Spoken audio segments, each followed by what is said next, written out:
خبر شامل کرتے ہیں میرپور آزاد کشمیر سے پولیس تھانہ Afzalpur in action S S P Raja Irfan Saleem اور اے ایس پی سید عباس علی شاہ کی خصوصی ہدایت پر ایس ایچ او افضل پور راجہ عامر فاروق نے ہمراہ additional S H O Ayaz Mumtaz D F C Khalid Hussain Shah Raja Tahir Shamim Raja Tasawar Munir امجد شاہ منشیات فروشوں کے خلاف کارروائی 3 مختلف کارروائیاں کرتے ہوئے پہلی کارروائی میں محمد اخلاق والد محمد اشفاق قوم جٹ ساکن بن خرما سے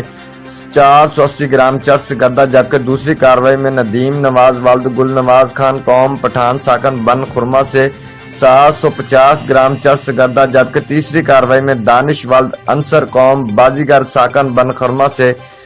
110 گرام گردہ برآمد کر لیا۔ ملزمان بند حوالات، تھانہ تفتیش جاری ہے۔ مزید انکشافات متوقع۔ سماج دشمن عناصر کے ساتھ کوئی رعایت نہیں برتی جائے گی۔ ایس ایچ او افضل پور راجہ عامر فاروق کی جیو ایکسپریس نیوز سے گفتگو۔ رپورٹ راجہ عامر عدیل